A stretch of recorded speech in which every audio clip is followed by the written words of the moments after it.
YouTube? If you clicked right to the next one, then yeah, you know where we're at. What do you think about all these river crossings? Isn't this amazing? What an amazing place. I can't even tell you where it's at. It's a secret place. It would be, holy fucking fuck you, dog.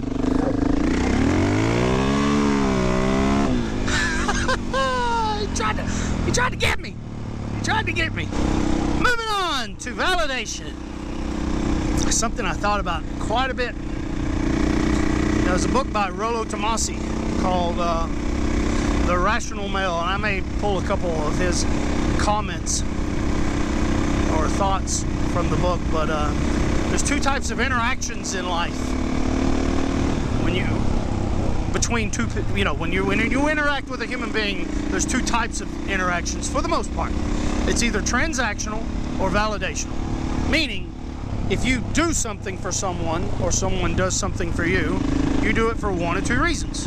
Transactional, which has a monetary value, or could be an exchange of time, a loan or whatever, bartering. So that's transactional. And that doesn't have an emotion associated to it. But validational, very important. So when it comes to, you go out and just do a good deed for the day, you're seeking their validation, the desire to be loved, right? See, everybody thinks, I don't know about everybody, but loving someone is it's not that great. I gotta be honest with you. It's the loneliest feeling in the world is to love someone that doesn't love you back, right? That's awful. It's essentially infatuation. But the reason why we do everything is to seek validation, right? To feel good. To feel good. I wonder what this is.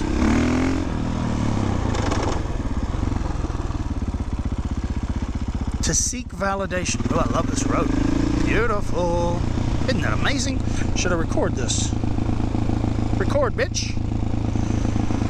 So, to seek validation is to seek the gratitude, right? And that's the gratitude to me is being loved, feeling loved. When you do somebody solid, you go out to help them, you donate your time, and they're expressing love for you, and that feels good, right? We feel loved. That's way more powerful than loving someone, because if you go around loving on people, right, and they don't give it back, you know who you are. It's very lonely, right? And all you do is give, and all you do is serve. When people start to take advantage of that, and they start to expect it, it doesn't feel so damn good anymore. You feel like, what the fuck am I doing? Why am I even doing this? They don't appreciate anything. So the reason why you are loving, the reason why you are helping and showing this love is for this chance that you can receive it, right? I always say this: we love in order to be loved, right? We love to be loved. Yes, we do. But that's the reason why we love. That's the reason why we show affection. We spend our time with people. It's in the hopes that we receive it. So, hope I've rendered that out for you. But it gets to the why. So I have these three columns in my life. These three things that I use. It's my foundation. It's the how, the why, and the what to life. Or at least what I think it is. How to accomplish anything. Well, this road come to a piss poor end. Let's turn around. Slaughter Road. Ooh, I don't know about that. The how, the why, and the what. The why is the most important, in my opinion. If you use first principles, if you want to know why you do anything, why you get out of the bed in the morning, why you... Just why? That is the art of using first principles to get to the root of something. And the root, I believe, now it goes beyond this. I will say this, it goes beyond this, but you got to go there on your own. Before I go too far, so the Sternberg triangle, or the Sternberg, I don't know if that's even his name. Sternberg? That sounds like a piano. Whatever, I'm close. If you just type in something triangle, you'll find what I'm talking about. I didn't invent this. It's not my theory. It's his. But I didn't give it a name. I'd call it the why. Why? The why to life, which is the triangle looks like this. In the bottom left, you have passion. In the top you have intimacy, and then commitment. Passion, intimacy, commitment, or dedication. It is commitment. And this triangle represents what true love is.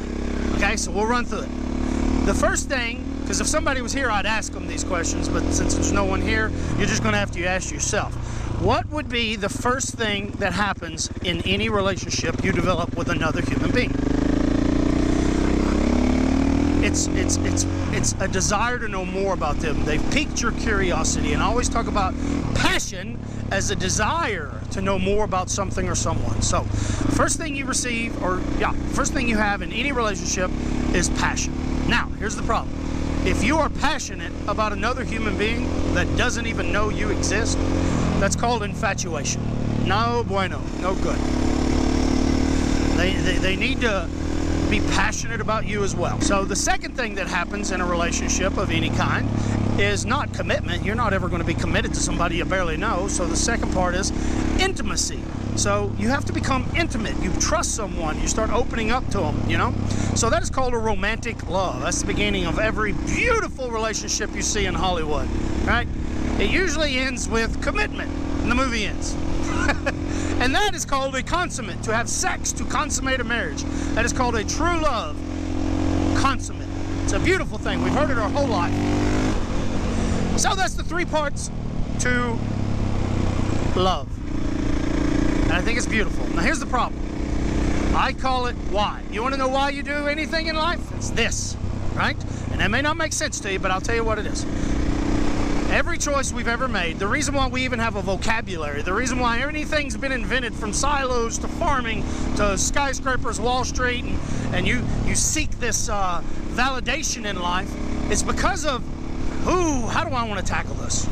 How do I want to tackle this? Do I want to talk about the biological side? Because it's kind of like biology and psychology, driving you to seek this love. How can I break this out?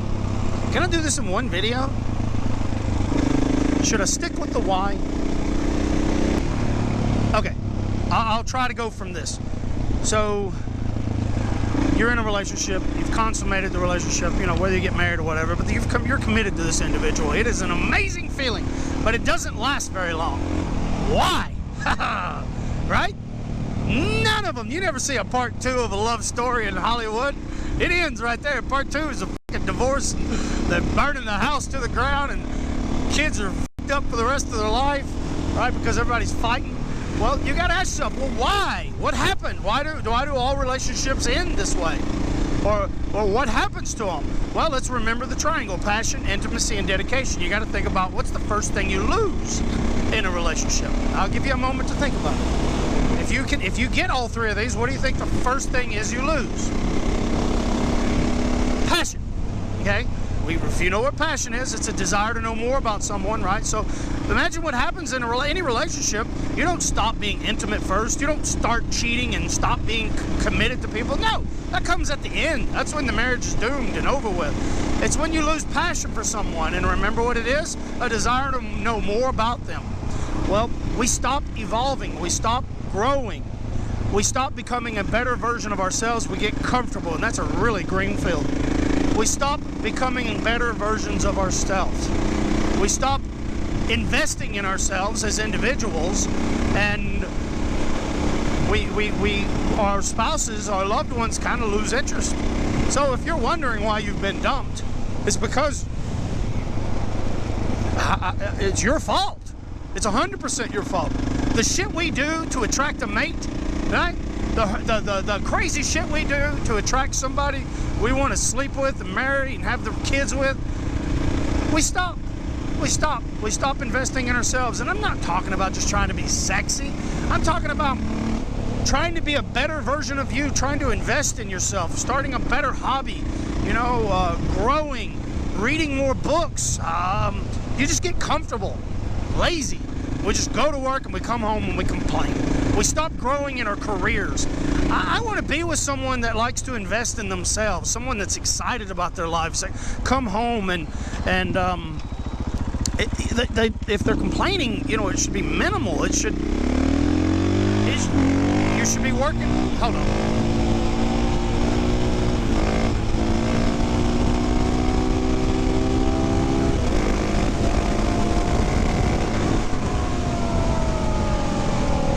Let's go this way.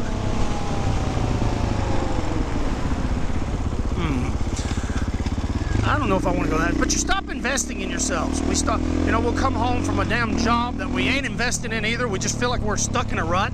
We're afraid to stand up to our boss, so we go home and we bitch about it.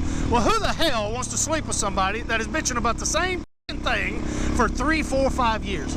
Nobody. Nobody. You lose interest. You don't want to hear about that shit. Yeah, I know we're supposed to support each other, but my God, make a fucking difference in your life. Take responsibility for it. Stand up to a motherfucker and don't be afraid to walk out. Don't be afraid to say, bitch. So long, bitches. That's what it says on the side of my bike. If I am tired of something, if I realize this is a bad investment, whether it's a person, a job, an idea, it doesn't matter. The moment I realize it's a bad investment of my time and effort, I just simply say, well, so long, bitches. But if you can't move on with your life, right, and keep growing, people are going to grow tired of you. It's just the way it is. So don't be blaming somebody because they don't love you or not in love with you. Man, bitch, that's on you. That is on you. You can't force someone to love you. That's insane. So it's up to you to attract a mate at all times, right? If you feel it starting to dry up and she's starting to lose interest, and or if he's starting to lose interest in you, reevaluate yourself, saying, hey, am I really investing in myself? Am I growing? Or am I just doing the same dumb shit over and over and over? That's really all you have to do. You can focus on the how, which will be the next video. How do you get a marriage alive again? How do you get a job? How do you get a date? How do you buy a KTM? It doesn't matter. Whatever you want out of life, the how is how you get it. But the why is what's more important. I could tell you, all my books tell you how and what to do. But if you don't understand why, none of it's ever going to relate to you. Right? It'll never stick. You may develop a new habit, right, for a minute, but you don't stick it out. Well, because you don't understand why it's so important to begin with. And this is why, to maintain a relationship with another human being, to be affectionate with someone, to be intimate with someone, to be excited about someone else's life other than your own, to invest in someone, to see someone grow and develop. That is the most unbelievable thing in the world. So maintaining a perfect marriage, a consummate, true love is a very difficult fucking thing because we spend all our time trying to make the other person change when all we have to do is focus on ourselves. Shit may not be your fault, okay? No matter what happens to you in life, good or bad, it may not be your fault. But damn it, it is your responsibility. If you're waiting on someone else to make a difference, you're pissing in the wind. I always say if you're angry at something or someone, it simply means you're holding it accountable, or you're holding them accountable for something you can never change. As long as you're waiting on someone, it'll never fucking change. You have to say, well, that sucks. Let's make a difference. It may not be my fault, but it is my responsibility. So I stop investing and I move on and invest somewhere else. I never lose a moment's sleep. I never get anxious. I never get upset. I don't worry. I just say, well, that investment, time to go. Where's this go? Fly Hollow. I'm missing all the damn back roads. I'm over here on these damn paved roads, but I'm on a roll here. So I think I've already been up that damn road, haven't I? I have. You know what? Let's turn around. But yeah, the answer's with you, man. Don't ever wait on someone else. You just say, well, they don't want to change. They want to continue complaining or being this person. You just have to realize that bad investment. I'm not saying move on. I'm saying stop investing. Stop investing your time in someone that doesn't want to invest in themselves. It's just same way with a job, right? Just withdraw and tell them, be honest. Say, hey, this is not a relationship I can invest in. As long as you're behaving this way, I'm sorry.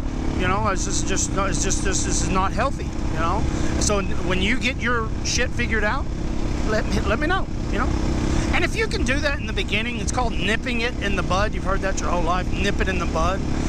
It never goes far, and especially if you have committed within yourself to live this lifestyle of taking responsibility, cool. then they'll know you aren't bluffing, because you're not trying to punish anyone. You're just saying, no, I'm sorry, I can't make love with you. I can't invest in you as long as you're continuing to, you know, be a negative influence in my life. And I'm going to tell you, within minutes, honestly, you never even have to say these words. If this person understands this is the way you think, if this is who you are, if this is who you've developed into, right? If this is what you've evolved into, they'll notice it, silence, and they'll be like, oh, you know what? There's an imbalance there. Maybe I need to look at myself. That's simple, you know. It's about being respectful to the relationship. But that's why, you know. Now we could keep going. Why? Why does this thing exist? And well, then we'd go immediately to procreation, right?